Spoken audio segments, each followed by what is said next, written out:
Okay. All right, ladies and gentlemen, here we are with podcast number 4. And maybe you can hear it already, but our guest today is going to be Whoop whoop! Balz Muller. So, Balz, welcome to our Windsurf University podcast. And we're good. We were just talking about the structure for the podcast, and I think we have it down. And to just give a clear idea of what we're gonna do, I'm gonna introduce you a little bit. Then I'm gonna ask you some quick fire questions, like this or that, and then you give an answer.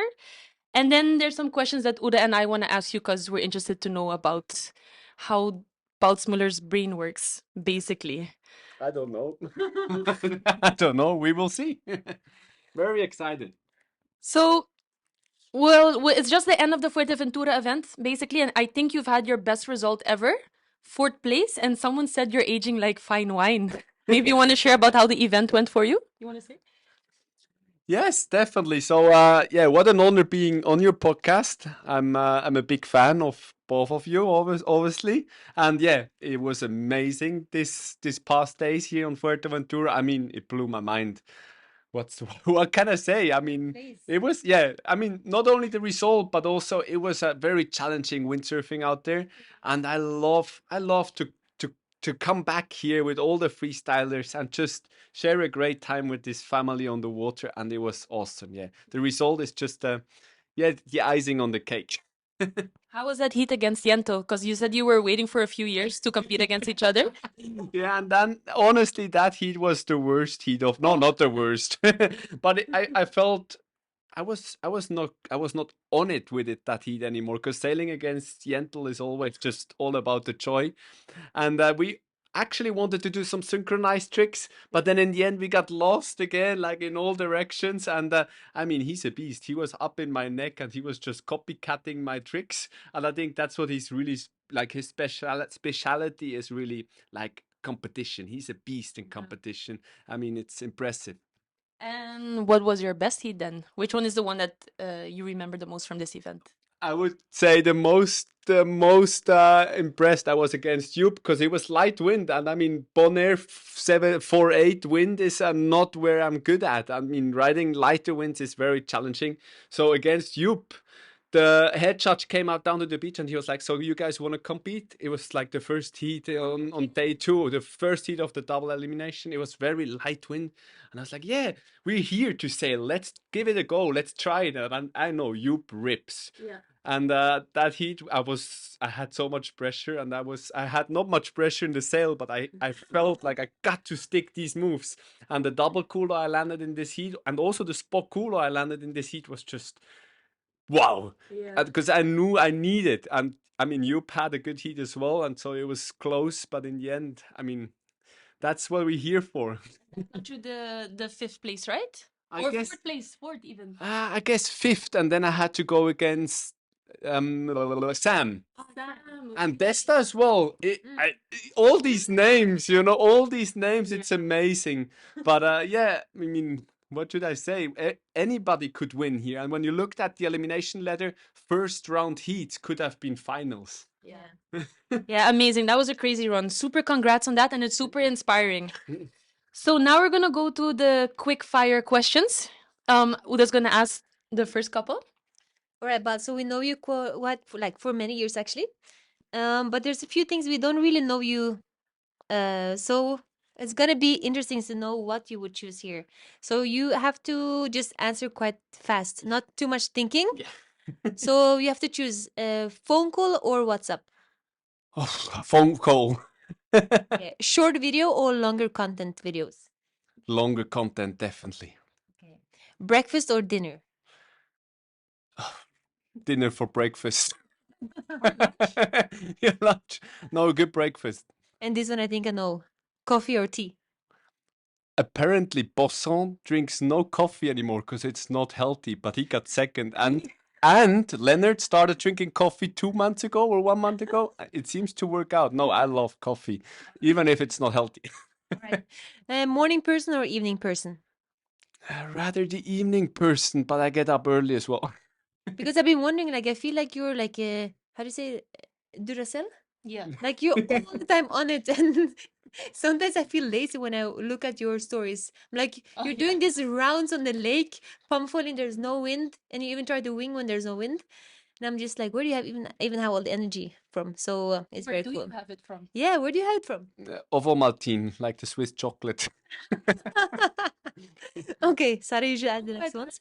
Okay. Do you have a nickname? Balls, because I'm actually Baltasar. But that I mean, I should start a new career with my real name. Balthazar? I don't. I heard it one time before only. And we know each other from years. Oh, Really? Okay.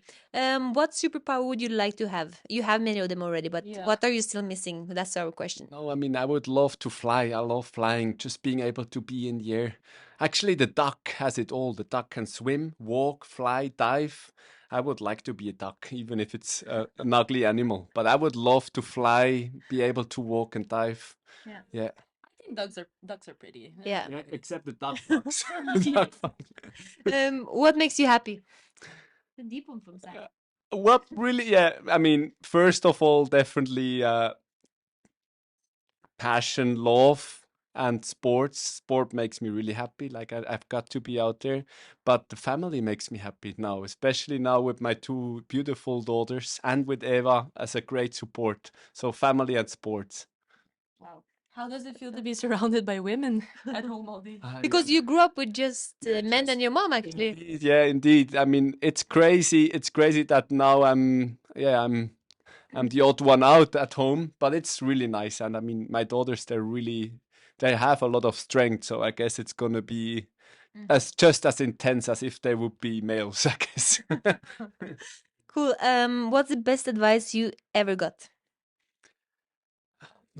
Breathe, slow, like not go all like just really take notice of your breath and one thing after the other, not all at once. But I'm not succeeding. I'm doing all at the same time except breathing. I'm like holding my breath often.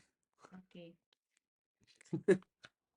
So the last question, since we're in the Olympics, if you could participate in the Olympics, what sport would it be? But you can't choose windsurfing or surfing. Oh, I wouldn't choose windsurfing and skating neither, because I will probably go for skateboarding because it's the closest to what actually the real sport looks like, even though they're like crazy athletes. But for me, IQ is amazing. Sailing IQ, how they're calling it, but it's far from like the freestyle spirit I'm living. And surfing as well. Now looking at those beautiful tubes in Chapu. I just think the guys should have gone to Osegor to more real world conditions. So skateboarding is quite true to the basics, freestyling. So I like it. All right, so you would be an Olympic skateboarder then. Yeah, I'm just like I'm yeah. No, but I'm just way too old because they're like the good skateboarders now. They're like 12. Is there a skateboarder you look up to? Many, but definitely Rodney Mullen. He's such an inspiration. There's a podcast from him, not a podcast, but like a YouTube clip from him. If any of you guys want to know about the spirit of freestyle, he lived it for many years. He's still living it. Actually, you sent it to me. I watched it. I think actually a year ago you sent it when we were It's, in Fuerte. this guy is such an inspiration. I mean, it's crazy. So many tricks he invented, and if something's not possible, he made it. He made it possible. Awesome. It sounds like yeah, the freestyle spirit is basically what you live and breathe. So that's really cool. We did this. Well, we really wanted to have you on the podcast because actually we have quite some stories together. We have been traveling here and there, so I'd like to share a bit about how we know each other. And I would start actually with Uda because you spent even more time road tripping and everything. I know that you guys did a trip in Tarifa and then recently in Brazil, and we always meet during the year. But is there like a memorable moment together with Balz and Ava and the family, or yeah? I think I was doing a road trip from Norway to some warm place, and we stopped in Switzerland. And then Baz was like, "Yeah, it's gonna be windy at my lake, but I'm working now. I will go to." Is that the story with Ava also? Yes. Oh, okay, okay. So now Baz has two beautiful daughters. I'm not taking any honor. But so Eva is my good friend from Switzerland that I know from Bonaire and other trips. And then she lives in Switzerland. So I said, I'm going to Switzerland, but actually, Balz said it's windy at his lake. And then she's like, okay, I can come there. And they had never met each other before. So actually, we came to the lake and there was no wind. But for Balz, of course, it was windy enough. But so it was raining, I think. We're hanging out there a bit. And then they met. And all I know from after that was that you guys You met have to here manage in. two kids. Yes. So, but it was cool because after you got together, we did a really cool trip to Tarifa in 2018. We were 6 vans, I think. Mhm. Just, I think in 3 weeks, we sailed 18 different spots. I wrote it down. And every day, Surfed a lot. Also surfing, skateboarding. I Just was learning skateboarding that year. I was 29. I was like, drop-in. the drop in was Never because of too you. late. Never too old for learning a drop in. And I want to learn skating before I was 30. So I was 29 then. I was like, okay, I gotta learn it now. And then I saw you guys, like you, Nick, and Yentel. Like it was a game changer for me, I think. And what about you, Sarah? Where do you meet? Where did you meet? Um, Actually, I don't remember. I think it must be like when we started on tour and stuff. And I think the only thing I really remember is that you were like this crazy guy on the water. But one thing that I've always said is that people very often think that you're like really crazy, but what I've always said is that you're so good at what you do that you are able to invent a bunch of things like that, you know? And that's something that I always admired of you. And that's actually what I wanted to ask you because we chit chat all the time about all the windsurfers around us, and I think you actually say that Baltz is one of the people that you look up to the most, or maybe inspires you the most. And I wonder, yeah, what it is about Baltz that inspires you. I think you always say yes, let's go, you know? It's it's never like it's but like whatever conditions, there are conditions. And I like that mentality a lot actually. A lot. And yeah, people think you're crazy, but I feel like it's like you're actually calculated craziness. Like there's a lot of people that would just try something crazy and they would hurt themselves. But you would think about actually how to do it. You're actually very technical in things. And when I drove the car with you and Eva, like I'm a very slow driver because I'm from Norway. We have a lot of rules. When you're from Switzerland, you have a lot of rules. And I drove them in Greece. And it's the first time I drove people that were actually scared of driving with me. You should drive with Sarah, like so no, so then I was thinking, actually, you're not that great. You are like Yeah. smart about it. Risk. I love this question because also for me, risk management, I have a lot of fear. You know, I'm not fearless. What people think if they look at me, they're like, oh, this guy is fearless, he's crazy. But I have a lot of fear. I mean, that's also good. That's like a natural protection to be. I like being in control. I mean, I would not say being. I love being not in control, like uncontrolled, but I'd love to try to succeed and get the control. But nature is always stronger, and that's why I love playing against the elements, with the But elements. it was cool for me because when we were in Naxos in 2020, I think, yeah, you did a backflip on the wing foiling, and you didn't sleep for a whole night, I think, because you were Was that the first time? like Yeah, it was you were like scared of doing it, and you saw all these kids doing it, and you just had to learn it. And then the next time I see is videos of you backflipping all the time. yeah, yeah. Um, yeah, so last year we were in Brazil together. I think we actually managed to convince you to go because you weren't sure about going there. And I think it's the first time you were totally into foiling and downwind foiling, and I think Uda was getting into it, and I think you were maybe going on a first downwinder with her, and I wonder how you experienced that downwinder with Uda. I think you were in Jerry and you went up to. I think you can, yeah. Yeah, we went up to Brea, which is not. I mean, it's a short run, and I was pushing you, Oda. I was pushing you. I was like, "Come on, nothing can happen." It's like these 12Ks, not even. I mean, it's only like a 20 minutes drive. You know, we will be back in 1 hour less. You know, we're not even like took the sun cream. You know, almost no. But it was a horrible experience, and. But what was actually what made it horrible was that I thought it's gonna be easy. Like, but even though I was not overestimating your skills or underestimating them. I personally learned downwind foiling just recently that time as well. So I was not ready yet, and I didn't even what gonna expect, because I wasn't downwinding much beforehand as well, but it got much worse than I could ever expect. Because I think you're a very skilled foiler, surfer, winger, anything you do, you're very skilled in it. But this sport has something very special, because even personally, I'm still struggling trying to go downwinding. But what made it so crazy was like I was asking you, you're afraid, you have fear or whatever. But I think it was just so challenging. It was not meant to be that day. Yeah. Or what do you think? I was like, how the like I was actually quite confident when we were sitting in the car there. I was like, I can wing foil, I can SUP, I put them together, SUP Easy. foiling. And the thing is that I didn't know how to set up my gear first of all. So when I was paddling, I got if I didn't get up, it would go a bit up and then fall down straight away. And what I learned now is like where you put the foil really, really matters. And also how you paddle really, really matters. And Conditions as well. the conditions as well. So the second session, I was like, I'm gonna do it in small ways first, and then it clicked. But it was really impossible for me because I didn't know how to set it up at all. And I think you can go through the different stages we went through there because in the end, I was in a taxi back home. Not even a taxi.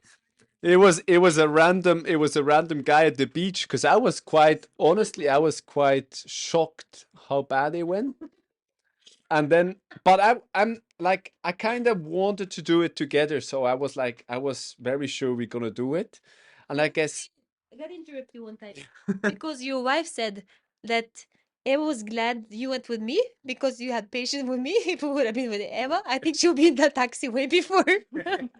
And you also tried to give me a wing, actually. We stopped at the Yes, center to yes. get a wing. So we started in Brea at the kite station, and we went like maybe 500 meters down the beach trying to get up. And I quickly realized that you can barely stand on the board. Yeah. But I was also having a really hard time to be up. I mean, I got up on the foil, and once you're flying, it's fine. You're flying. You're not touching the water anymore. But I saw you struggling, and I was like, it's not possible. So I was waiting for you, and then there was the kite station from Capucine, and I went to the beach. I saw you still struggling, and it's like, what can I do? What can we do? And then I was like, I went to Capucine, and I told her, hey, let's get a wing. And she was like, yeah, for sure, you can borrow this wing. She was open-minded. She gave me a wing, a small wing.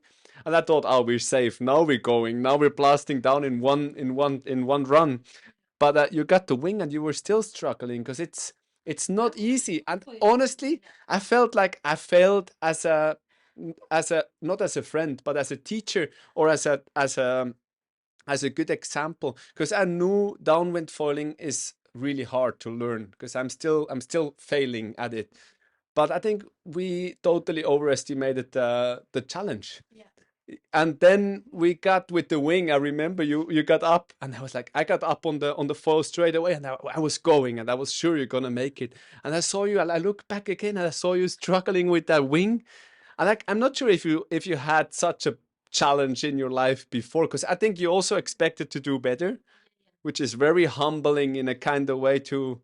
But that's nothing beats the learning process. So if you're wondering A few weeks later. if you're wondering how it all ended, we made a lovely holiday video from Brazil, and you will actually see Balz subfoiling in a dress, the same dress that Uda was wearing. So I think it was pretty stretched after that. And you will see that I was also trying to subfoil and I failed. And I mean, I got up in the end, but it's something that I'm still struggling with. So I think it's maybe the hardest sport that I've tried in the longest time. And I think a couple of times when you were doing the downwind, you couldn't even talk to me because I would just, every time I came off the water after like, Another one. We had one more downwind afterwards, which was like even worse, because we had this taxi driver. You remember when we went from Cherry down? The taxi didn't come. Yeah, no, They the didn't pick taxi us was there, but we were too late. Oh yeah. But then at least I was drifting half of it and foiling half of it. Yeah, but The other one I was only drifting. I remember. So we didn't learn out of that first lesson, because obviously we didn't made it. You hitchhiked on the beach, and you got a ride with a random guy back to Cherry Yeah. on the first attempt. And then the second downwinder we said, oh, let's go from here just downwind, and we're gonna call the buggy. No, we're not gonna call the buggy. We arranged the buggy for like 1.5 hours later. Yeah. And it took us 2.5 hours. And when we arrived down there, He Or he messed up. He missed up. He missed us at the beach because we were too late. Yeah. And then we found a random guy getting us back. Ah, but enough foil stories. It was amazing. And anybody out there, downwind foiling is a beautiful challenge. Yeah. Amazing. I'm glad to hear that you guys are so positive about it. And if you were wondering, this was like this was in Brazil, and it's one of, I think, all of our favorite place, one of the favorite places of us to go to, because there's so many things you can do. Yep. Like in the same day, you can go for longboarding in the morning, you can go freestyling afterwards, Waves. wave sailing, and then in the evening when the wind drops a bit, you can go winging, and Oh. and then when it gets actually dark, you can go for samba, forró, caipiroscas, caipirinha. Like there's everything to do there. So We gotta go back. yeah, no, we're definitely going back, right? I booked Just my ticket already. yeah, I'm booking my soon, and Balz and Eva also very soon. So I still have a couple of questions for you, Balz. Because what I was wondering about is how you grew up with your brothers. Because I've seen plenty of videos of you guys on the water, skate, doing so many sports together, and I wonder what it was like growing up together, windsurfing, doing all these sports. Yeah, we were very lucky, I would say, with our family situation. Quite a freaky, special family situation. I mean, our dad is very passionate about sports. Our mother as well, like just being out there, being active, enjoying the elements. That's really definitely one part. And then our dad built us in our house a skate ramp when I was 9, 10 years old. So we literally had like two doors, and we were in an indoor skate ramp at home. Quite tiny, but it got bigger and bigger. And this constellation of, I'm the oldest one of us three, but the other two brothers, like we were always pushing each other to to crazy limits, and we were filming already from very young age, and I guess learning with it as well. Like the learning process was always like one stepped it up and the other one had to push. So Are you competitive with it? Are you competitive with each other or just supporting? supporting but very competitive at the same time, I guess. And it just didn't really pay it off for my brothers, even though I think they would be the better or more skilled athletes.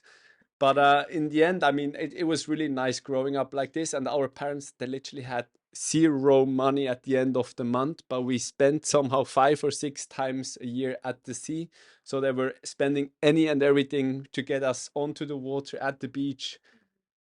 Also got us good gear. Like my parents, I would say they invested all their life for the passion of water sports, and that's nice because it needs this support. I mean, our sport is definitely a very niche sport, and not an easy sport. Not everyone can just step on a windsurf board and let's go. I mean, how is it for you, Sarah, as well, coming from a small island?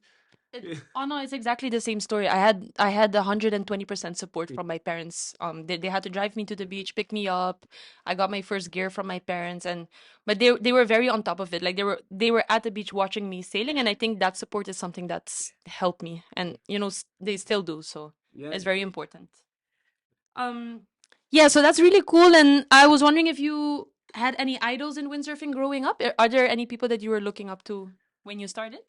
Many people for sure. Robbie Nash is an idol for me. I mean, when I was very little, I was always watching these crazy movies of him. Robert Derriteo, the French crazy Polynesian guy, when he was riding these huge waves, trying dribble loops like way ago. I think I was also my dad. He was following water sports a lot already from a very young age. We always had the surf magazine. Also, you, Sarah, were like on the wall in our house with like posters from the surf magazine. So I guess that's definitely like the inspiration of like further generations was huge. Watching up to also like people like you, but definitely if there's not only one idol, there's multiple. Yeah. But I mean anybody like driving this sport forward is like just a hero for me. And do you feel like you had any specific goals already when you were young, or did you kind of just roll into it? Because if I see you as a windsurfer, I don't think you're the generic professional windsurfer. For me, it looks like you have way bigger ideas and way bigger different goals than the. I saw you tried like the shaka where you tried to flip the board around. Like Yeah. I would never even think about that, you know? Kane, Shaka, yeah. I think for me it was not about becoming world champion. I never had the goal to become a world champion. There was a time that I was very serious about becoming a really good surfer, but it was rather like I remember like learning the first air chipe. It was like magic for me. This, I mean, the first time planing was magic, but then the first air chipe was just, wow, and it got me so hooked. And I remember in our surf club, like the people were always telling to my dad, "Hey, make sure your kids not only crashing all day. Like it's not good for them. It's not healthy what they're doing." And we kept on trying, like forever. Show its bulk, show its shaka. It took forever. But this learning process of like trying over and over and over, and I kept on dreaming about these moves. And I think that's very, very important. Even a few nights, like 2 or 3, I recently dreamt a lot about fin surfing. I mean, I'm always dreaming about water sport, but lately it was more like the winging side or like foiling side. But like 2 or 3 days, I was like not fully asleep, but I was dreaming about this trick, a new trick. And then I was like, I woke up and I was like, wait, I just did a new trick, but I don't know what I did, you know? So I was like, what is it? And I tried to like remember and I couldn't get it back anymore. So I'm sure that's what drives me so much about freestyle is like this amazing feeling of learning something new and experiencing something new for the very first time. And it's unlimited, it's endless. Yeah. That's amazing. So you travel a lot during the year, and I'm sure you've done beautiful trips, but is there like an ideal trip for you or an ideal windsurfing water sport adventure that you would still want to do? Still, I mean, still, I guess I would really like to go on a sailing boat, except I'm probably not that. I mean, I'm getting seasick quite easy, so I guess it must be like a flat place, flat area with not too much swell. No, but I would like to be somewhere where I can surf, paddle surf in the morning, swim in beautiful water, like maybe a coconut beach. I have this dream island in my mind, like it's just probably not existing that place, but I love exploring the world with water sports, and my goal is to live from and for water sport. So there's yet much to see, and I guess it's also getting the time for me that I'm going a bit out of this competition year written because I'm going to the same place since many, many years and I want to experience more. Like next summer, I want to go somewhere else. Even though like Fuerteventura is beautiful, I wanna like get get to other places as well. I want to experience the world. And now obviously with the family, it's probably not gonna be not gonna be far away anymore. But maybe in the van, I want to go to north, maybe visiting your country, Oda. But definitely that's gonna be up the plan in the next years to go to new places and push the limits.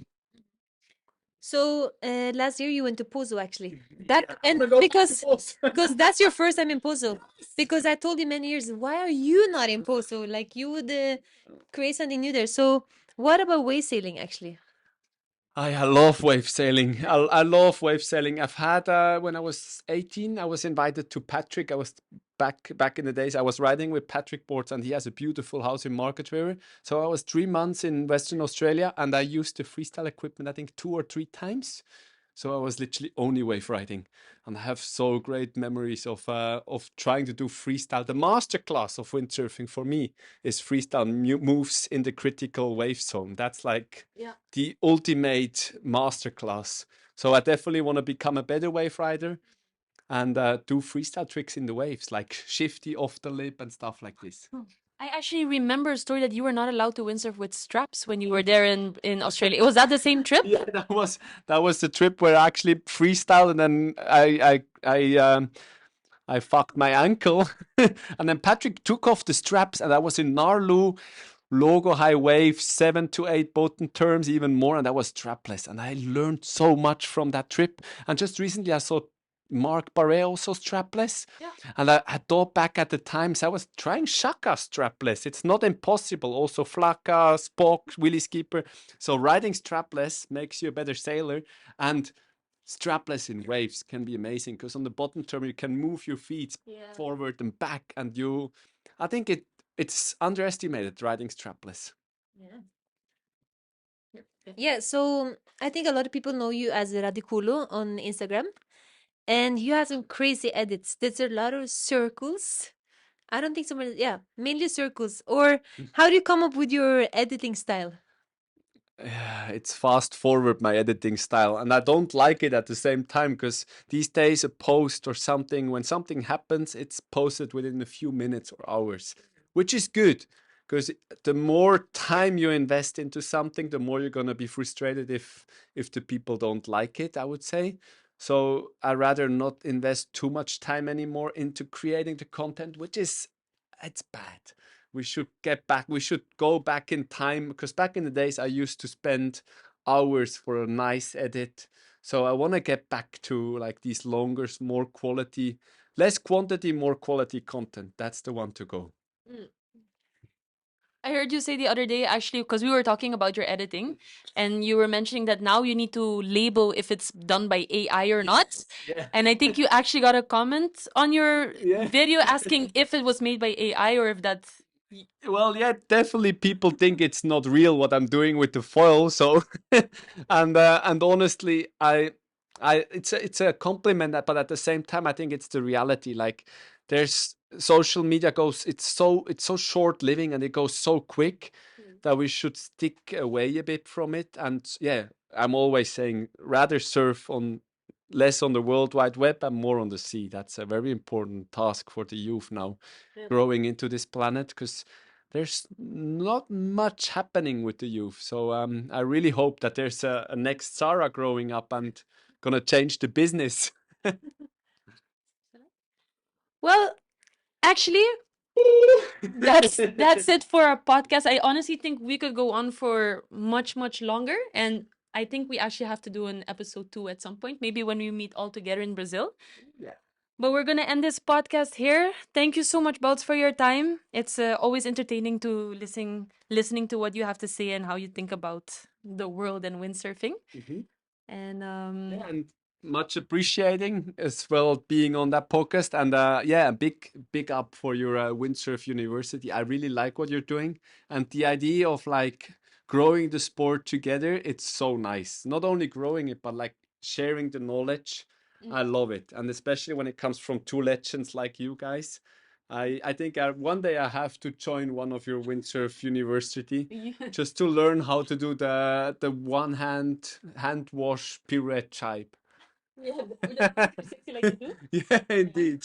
Balz can do. Actually, I think we're gonna hire you as a professor, to be honest. So I think that's That's better. a better option, I think. That would Yeah. be a dream. All right. Thanks, guys. Thank you.